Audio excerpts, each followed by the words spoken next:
Firozpur Sadar Hospital, 250 bed on paper, 100 bed in reality. The long-awaited upgrade of Firozpur Sadar Hospital from 100 bed facility remains incomplete even after 6.5 years, leaving patients to suffer.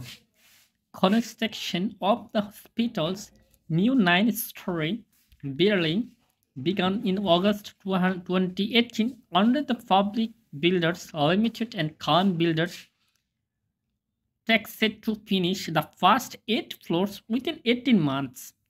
However, delays due to pandemic pushed back to the deadline by a year, and the ninth floor was later added the World Bank funding.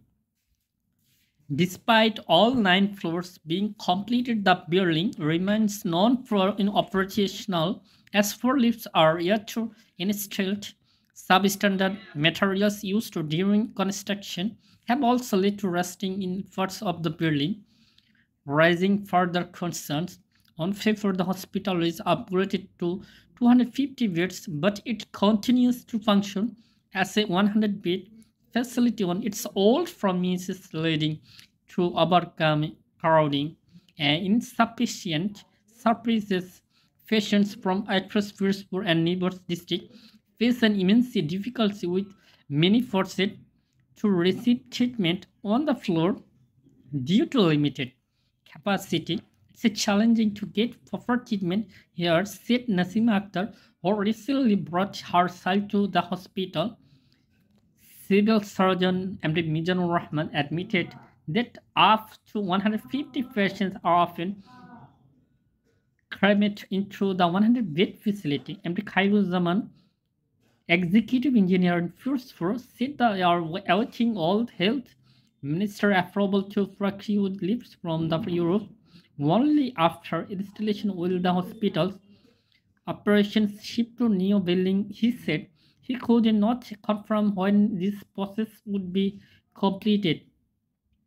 আজকের পেজেসটা হচ্ছে একটা সদর হসপিটালের 250 বেডের, মানে 250 bed এর মধ্যে 100 bed in reality, মানে বাস্তবতা বোঝাচ্ছে আর কি। তো একটা হসপিটালে সবসময় বেশিরভাগই বেড থাকে, আবার বেশি বেড থাকাগুলো অবস্থায় ফ্যাসিলিটি পাওয়া যায় না। এই কারণে এই প্যাসেজটা এখানেই বুঝেছি। এটা হচ্ছে মেবি বরিশাল জেলার মধ্যে পড়ছে, ফিরোজপুর সদর হসপিটাল। তো হচ্ছে এটা মূলত এই প্যাসেজ থেকে আমরা এই যে কিছু শব্দ কালেক্ট করছি, যে শব্দগুলো আপনাদেরকে শোনাচ্ছি। আপগ্রেড, এটা হচ্ছে পদোন্নতি ঘটানো। রিমেন্স, থেকে যাওয়া, রয়ে যাওয়া। ইনকমপ্লিট, অসম্পূর্ণ। সাফার, ভোগ করা, কষ্টে যে ভোগ করা হয় সেটাকে। কনস্ট্রাকশন, নির্মাণ। এটা এখানে এই সাপার ওয়ার্ড থেকে এই প্যাসেজে মোটামুটি মূল কথাটাই উঠে এসেছে। মানুষের যারা হসপিটালে যায়, রুগী থাকে, তারা পেশেন্টগুলো যে কষ্টটা পায়, যদি 100 জনের জায়গায় 250 জন রাখা হয় তখন তো কষ্টটা তখন অনুভব করা যায়। যারা হসপিটালে গেছে তারাই বলতে পারবে যে এই হসপিটালগুলো, সরকারি হসপিটালগুলো, কারণ আমার যাওয়ার অভিজ্ঞতা নাই, বাট আমি শুনছি ওইরকম অবস্থা থাকে আর কি। সরকারি হসপিটালের ফ্যাসিলিটি একেবারে বাজে অবস্থা। তো হচ্ছে সাপার বুক কনস্ট্রাকশন, নির্মাণ করা। তো এই হসপিটালটা প্রায় 9টা বিল্ডিং তালা নিয়ে তৈরি হয়েছে বাই 2018 সালে।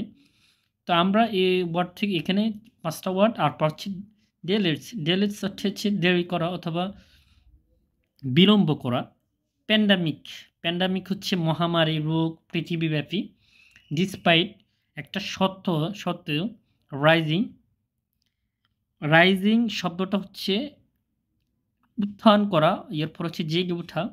ইনসাফিসিয়েন্ট মানে অপর্যাপ্ত। এখানে এই তো 250 বেডের মধ্যে যদি আপনি 100 বেডের জায়গাতে আপনি 250 জন রোগী রাখেন, তো সেটা হচ্ছে অপর্যাপ্ত বোঝায় আর কি।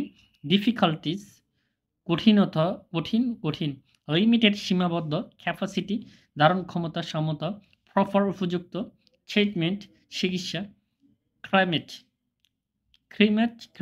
ক্রিমেটোসা, এটা এই ওয়ার্ডটা খুবই ইম্পর্টেন্ট। সো আমার এখানে অনেক উচ্চারণে মিস্টেক আছে, তো সবাই আসলে ক্ষমা সুন্দর দৃষ্টিতে দেখবেন।